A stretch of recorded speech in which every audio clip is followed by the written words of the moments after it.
Hello students, Kanakala study notes channel में आपका स्वागत करती हूँ। और आज हम लोग पढ़ने वाले हैं हड़प्पा सभ्यता सिविलाइजेशन को पढ़ेंगे। हड़प्पा सभ्यता हालांकि हमने पहले ही पढ़ी है, लेकिन ये धार्मिक जीवन था। ये हड़प्पा सभ्यता चली रहा है तो उसमें धार्मिक जीवन के बारे में आज हम पढ़ने वाले हैं। तो धार्मिक जीवन क्या है इसके बारे में पढ़ेंगे, लेकिन हमें क्या करना है, मैं जो भी वीडियोस बनाती हूँ उसमें आप के नोट्स प्रोवाइड कराती हूँ मैं। तो आप लोग क्या करेंगे, नोट्स को बनाते रहेंगे। ये जो मैं बुक इसमें इसलिए लिख के बताती हूँ कॉपी पे, ताकि आप लोग नोट्स बना पाए। जो मैं देख रही हूँ बोल रही हूँ उसे आप नोट्स बनाते रहें प्रॉपर।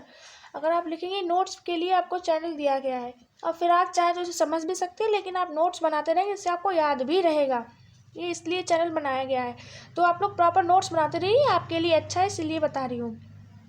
क्योंकि अब मैं चाहूँ तो बोर्ड पे पढ़ा दूँ, बोर्ड पे पढ़ा दूँगी तो क्या होगा, आप लोग नोट्स प्रॉपर नहीं बना पाएंगे। बोर्ड पे तो बहुत सारे चैनल्स पढ़ाते हैं, उनसे आप पढ़ सकते हैं, लेकिन मैं पढ़ाऊँगी आपको कॉपी पे नोट्स बना के। मैं आपके लिए इतनी मेहनत करने के तैयार हूँ, लेकिन आप लोग क्या कहते हैं, बिल्कुल सपोर्ट नहीं करते तो हमारा मोटिवेशन थोड़ा सा घट जाता है। लेकिन कोई बात नहीं, मैं आपके लिए वीडियोस प्रॉपर लाती रहूँगी, और आप लोग प्लीज़ इस चैनल को सपोर्ट करें। चलिए फिर आते हैं अपने टॉपिक पे। तो आज हम लोग धार्मिक जीवन पढ़ेंगे। तो धार्मिक जीवन में क्या था, जो हड़प्पा सभ्यता थे उन्हें मूर्ति पूजा का ज्ञान हो गया था कि मूर्ति पूजा क्या होती है। बहुत सारी चीज़ों का ज्ञान हो गया था। मोहरें मिली है, उनसे पता चल रहा है कि कौन कौन से वो जानते थे।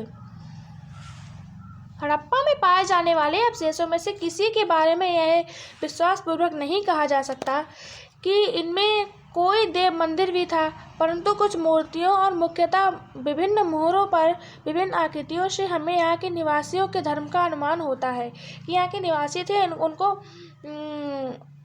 धर्म का अनुमान होता है। तो इनमें एक एक टॉपिक मैंने हेडिंग्स बनाई हैं आपके लिए, तो हेडिंग्स पे ध्यान दीजिएगा। तो ये लोग वृक्षों और पक्षियों की पूजा कर लेते थे, कि वृक्ष थे उनकी पूजा कर लेते थे, मूर्तियों की पूजा कर लेते थे। तो सिंधु सभ्यता में वृक्षों और पक्षियों की पूजा करते थे। उनके अनुसार उनके पेड़ों पर उनके प्रमुख देवी देवता का वास था। अब जो क्या कहते थे, वृक्षों पक्षियों की पूजा कर लेते, वृक्ष थे और पक्षी थे, इनकी पूजा कर लेते थे, गरुड़ थे उनकी पूजा करते थे। तो पेड़ों पर उनके देवी देवता का वास, जैसे आज भी जो पहले सिविलाइजेशन में था वो हमारी सिविलाइजेशन में भी है। हम लोग अभी भी बरगद के वृक्ष की पूजा करते हैं, पीपल के वृक्ष की पूजा करते हैं। तो वही जो थी सभ्यता, लोग थे, कुछ जो है डिफरेंट आ गया है, बट इतना ज़्यादा डिफरेंट नहीं आया कि आप लोग ये समझ में ना पाए। हड़प्पा सभ्यता को समझना इसलिए आसान है क्योंकि हड़प्पा सभ्यता जो है वो हमारी सिविलाइजेशन से कुछ मिलती जुलती है, बहुत मिलती है। कुछ जो पॉइंट है वो नहीं मिलते हैं, लेकिन बहुत ज़्यादा हड़प्पा सभ्यता हमारी संस्कृति से जुड़ी हुई है। तो चलिए आते हैं अपने टॉपिक पर फिर से। तो वृक्षों और पक्षियों की पूजा, सिंधु सभ्यता में वृक्षों और पक्षियों की पूजा करते थे। उनके अनुसार उनके पेड़ों पर प्रमुख देवी देवता का वास तो हो गया। मोहनजोदड़ो से मोहरें प्राप्त हुई हैं, उससे हमें पता चलता है कि लोग वृक्षों की पूजा करते थे। हमें बरगद, पीपल आदि के साक्ष्य मिलते हैं। एक अर्धनग्न स्त्री की मोहर पर अंकित एक नग्न स्त्री जो सिर के बल खड़ी है और जिसके गर्भ से पौधा निकल रहा है तथा जिसके विपक्ष भाग में है। अब ये क्या था, ये हमें एक मोहर मिली थी जिसमें ये दिया हुआ है कि क्या है ये सब।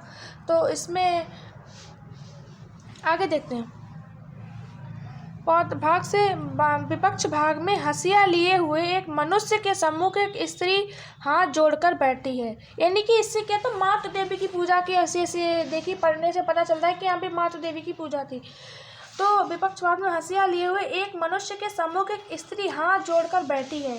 मातृ देवी अथवा प्रकृति देवी की पूजा का आभास कराती है। जो वृक्ष निकला हुआ है उसके गर्भ से, तो इससे प्रकृति देवी की पूजा होती है। जो स्त्री बैठी हुई है, इससे पता चलता है कि मातृ देवी की पूजा करते थे। इससे यह भी अनुमान होता है कि संभवतः यहाँ के निवासी मनुष्य बलि में विश्वास करते थे। आजकल क्या होता है, यही चेंजेस मैंने बताया, कुछ मूल से नथिंग से चेंजेस थे जो हमारे यहाँ भी इस टाइम मनुष्य बलि नहीं देते, ये बंद कर दी है। तो उस टाइम में लोग तो मनुष्य बलि देते थे। कुछ अन्य मोहरों से यहाँ पशु बलि का प्रचलन भी प्रतीत होता है कि पशु बलि और मनुष्य ये दी जा रही, लेकिन बाद में बंद हो गई है। बट इस टाइम दी जाती थी, मनुष्य बलि और पशु बलि दोनों यहाँ पे दी जाती थी। एंड हमारी नेक्स्ट हेडिंग है पशु और नाग पूजा। ये लोग पे पशु किसकी पूजा करते थे? वृक्षों की और पक्षियों की पूजा कर लेते थे। वृक्षों थे, पक्षी थे, इनकी ये मैंने पहले वाले पर हेडिंग दी थी। अब है पशु, पक्षी और नाग पूजा। अब ये पशु और नाग पूजा तो अभी भी होती है। पशुओं में हम लोग क्या कहते हैं? पशुओं में हम किसको पूछते हैं? याद कीजिए, किसको पूछते हैं? गौ माता को पूछते हैं ना। तो गौ माता जो थी, इस टाइम भी हम पशु पक्षियों की पूजा करते हैं। और नाग पूजा में ये नाग पंचमी होती है, तो उसमें हम भगवान शिव शंकर के नाग की भी पूजा करते हैं। तो ये इस टाइम पे भी था।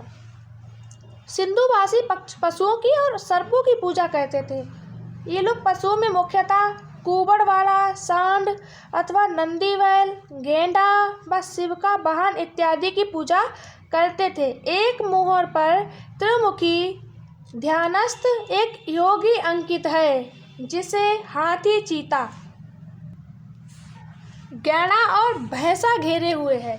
इन लोगों को ये घेर रखा था उसको, और जिसके निचले भाग में हिरण है।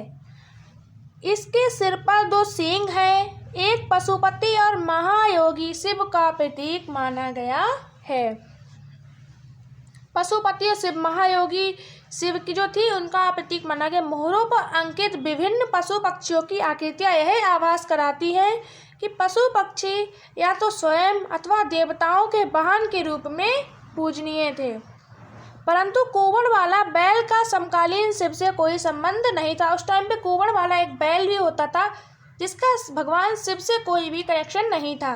यह सिद्ध नहीं होता है, इसको सिद्ध नहीं कर पाए वहाँ के अवशेष जो हमें मिल रहे हैं, अवशेष या मोहरें मिली हैं, वो इस टाइम पे सिद्ध नहीं कर पाई। इसी प्रकार गाय पूजनीय पशु था, इसका कोई चिन्ह प्राप्त नहीं होता है। हम लोगों में गाय जो है पूजनीय मानी जाती है, लेकिन उस टाइम में पूजनीय थी, इसके बारे में हम लोगों को अभी तक कोई भी स्ट्रक्चर्स नहीं मिले हैं जिनसे पता चले कि गाय उस टाइम पे पूजनीय थी। अब नेक्स्ट हमारी हेडिंग है जल व प्राकृतिक पूजा।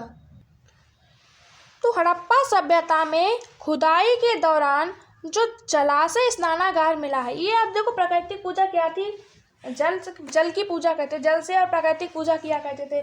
मैंने बताना पेड़ पौधों की पूजा करते थे। तो अब नेक्स्ट तीसरी हमारी हेडिंग है जल व प्राकृतिक पूजा। तो हड़प्पा सभ्यता में खुदाई के दौरान जो जलाशय स्नानागार मिला है, इससे यह अनुमान लगाया जाता है कि उस समय जल की पूजा करना बहुत ज़रूरी था। कि उस टाइम जो पूजा की जा रही थी, उसमें जल का पूजा बहुत इम्पॉर्टेंट माना गया था कि जल की पूजा बहुत ज़रूरी करनी है। अगर जो धार्मिक व्यक्ति है वो जल की पूजा करता था। इसको धार्मिक अनुष्ठान की उपमा दी गई है।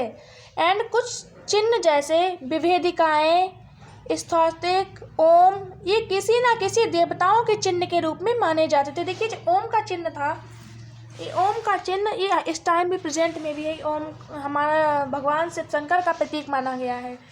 ये किसी ना किसी देवताओं के चिन्ह के रूप में माने जाते थे।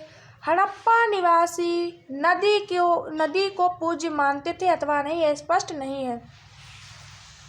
वो जल की तो पूजा करते थे, बट नदी की करते थे या नहीं, ये अभी तक प्रूव्ड नहीं हुआ है। तो इसको हम लोग सोचते होंगे कि जल की पूजा करते हैं तो नदी की करते होंगे या नहीं, इसका अनुमान लगाया गया है, लेकिन ये अभी प्रूव्ड नहीं हुआ कि नदी की पूजा करते थे या नहीं। हम लोग आगे बढ़ते हैं। संभवतः स्नानागृह नदी मंदिर का प्रतीक और मगरमच्छ सिंधु नदी का प्रतीक था। अब सिंधु नदी थी, ये तो बहुत फेमस नदी है ना, सिंधु घाटी सभ्यता से में तो मिली है। तो संभवतः स्नानगृह नदी मंदिर और प्रतीक मगरमच्छ सिंधु नदी का प्रतीक था कि ये लोग सिंधु नदी में पाए जाते थे। परंतु यह धारणा स्पष्ट रूप से प्रमाणित नहीं है। यह भी प्रमाणित नहीं है। यह अवश्य स्वीकार किया जाता है कि यहाँ के निवासी जल के द्वारा स्वच्छता बनाए रखना अवश्य मानते थे, जो बाद में भी सिंधु धर्म में भी एक आवश्यक धार्मिक क्रिया स्वीकार की गई है। अब हम लोग आते हैं, मोहनजोदड़ो से भवन मिला, उसके पास खंडित मूर्तियाँ मिली, जो खंडित मूर्तियाँ थी वो भी मिली हैं, भवन मिला है। और इससे यह अनुमान लगाया गया कि वह भवन धार्मिक मंदिर होगा, वो भवन होगा, वो धार्मिक मंदिर होगा। सिंधुवासी मरने के पश्चात भी जीवन की कल्पना कर लेते थे। वो आप यहाँ पे आ जाते हैं हम लोग, ये लोग जीवन की कल्पना जो थे कर लेते थे। अब आपको दिख रहा है मेरे ख्याल से, देखिए आपको सही से दिखना चाहिए, वरना आप लोग नोट्स कैसे बनाएंगे। की कल्पना करते थे। ये लोग भूत प्रेत से बचने के लिए तावीज पहनते थे। ये भूत प्रेत से बचने के लिए इस टाइम भी हम लोग क्या करते हैं, जब डर जाते हैं तो तावीज़ पहन लेते हैं, तो वो लोग भी तावीज़ पहनते थे तथा जादू मंत्र का सहारा लिया करते थे। इस टाइम भी हम लोग क्या करते हैं, अगर हम लोग डर जाए तो क्या करेंगे, ओम ओम का जाप करने लगते हैं, भगवान का नाम लेने लगते हैं। तो जादू मंत्र थे उनके उस टाइम पे। सिंधुवासी महायोगी शिव की पूजा करते थे, और इस टाइम भी हम लोग क्या करते हैं, महायोगी भगवान शिव शंकर की पूजा करते हैं। प्रेजेंट पहले भी करते थे और अब भी करते हैं, लेकिन जो सिंधु घाटी सभ्यता से महायोगी भगवान शिव की पूजा होती चली आ रही है। यहाँ नाग सर्प की पूजा प्रचलित थी, ऐसा एक मोहर से प्रतीत होता है। एक मोहर मिली है जिस समय पता चल रहा है कि यहाँ महायोगी शिव की भी पूजा होती थी, जिसमें एक देवता, उसके पीछे एक फरदार सर्प और दोनों तरफ 2 उपासक अंकित किए गए हैं। एक आयुध नग्न स्त्री की मूर्ति, मुहर पर अंकित एक नग्न स्त्री जो सिर के ऊपर बल खड़ी है। ये जो हम पढ़ रहे हैं प्रकृति, वो इससे पहले हमने उसमें पढ़ा था सेकंड हेडिंग में, लेकिन अब हम इसमें भी पढ़ रहे हैं क्योंकि इसमें लिख सकते हैं। जो आप वहाँ लिख चुके हैं, इसी प्रकृति पूजा इसमें भी है, क्योंकि भाई पौधों की पूजा थी, यहाँ प्रकृति पूजा, तो इसमें लिख सकते हैं नग्न स्त्री जो सिर के बल खड़ी है और इसके गर्भ से पौधा निकल रहा है। ये हम लोग पहले पढ़ चुके हैं। तथा जिसके विपरीत भाग में हंसिया लिए हुए एक मनुष्य के सम्मुख एक स्त्री हाथ जोड़कर बैठी मातृ देवी अथवा प्रकृति देवी की पूजा का आभास कराती है। इसमें भी लिख सकते हैं, इम्पॉर्टेंट है ये लाइन, जो है याद करते रहे आप। तो यहाँ पे मैं अपनी हड़प्पा सभ्यता को थोड़ा सा स्टॉप करती हूँ, क्योंकि वीडियो बहुत ज़्यादा लंबी हो जाएगी, फिर आप लोग बीच में काट के जाएंगे, पूरा पढ़ना भूल जाएंगे। अब मैं आपके लिए ये जो है हमारी इंस्टा आईडी है, आप लोग इस पर मुझे फॉलो कीजिए।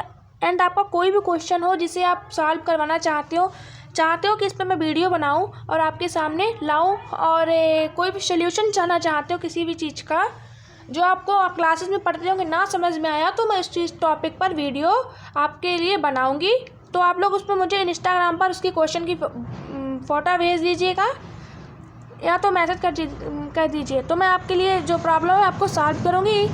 और चित्रांशी 5827 ये हमारी आईडी है, इसको आप फॉलो करें जाके। और आप लोग पढ़ाई अपनी ध्यान से करें, क्योंकि जो हिस्ट्री है, ये जो हम लोग इस टाइम हड़प्पा सिविलाइजेशन पढ़ रहे हैं, इसके लिए यदि आप PCS की तैयारी करेंगे, UPSC की तैयारी कर रहे होंगे, या फिर एनीवन कुछ भी तैयारी कर रहे होंगे, GS पार्ट को बहुत ज़्यादा स्ट्रॉन्ग करता है ये टॉपिक, GS पार्ट को बहुत ज़्यादा स्ट्रॉन्ग करता है ये टॉपिक।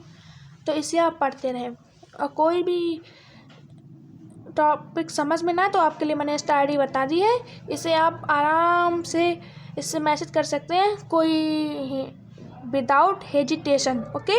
और कुछ भी आपको समझ में ना तो बता दीजिए, वीडियो बना दूँगी। इसके अलावा आपको वीडियो अच्छी लगी है तो इसे शेयर जरूर करें ताकि दूसरों की भी हेल्प हो। और आप लोग क्या कहते हैं, वीडियो को पूरा ही नहीं देखते होंगे, इसलिए मैं वीडियो को लंबा नहीं बनाती हूँ। तो क्या कीजिए, आप लोगों के लिए मैं दूसरी जो हड़प्पा सभ्यता के अलावा ये दूसरी है ज्ञान विज्ञान प्रकृति, ये मैं आपको बाद में बताऊंगी। बहुत लंबी हड़प्पा सिविलाइजेशन है, मैं धीरे धीरे बताऊंगी, क्योंकि हड़प्पा सिविलाइजेशन बहुत इंपॉर्टेंट टॉपिक है। और GS में पढ़ के मैं आपको दिखा देती हूँ, इतनी बड़ी है हड़प्पा सभ्यता, देख लीजिए। अभी तक हड़प्पा सभ्यता ही ख़त्म नहीं हुई है, जो ये पढ़ रहे हैं हम लोग, बहुत ज़्यादा लंबी है, कई सारे पेजों की है, जो आप अभी के लिए यहीं पे समाप्त करते हैं। कल मैं वीडियो में बताऊंगी आपको, विज्ञान की प्रकृति से स्टार्ट करूंगी। और कोई भी डाउट हो तो मुझसे शेयर करें, और तब तक के लिए अपना ध्यान रखें और मुझे पूरा सपोर्ट करें। जय हिंद, जय भारत।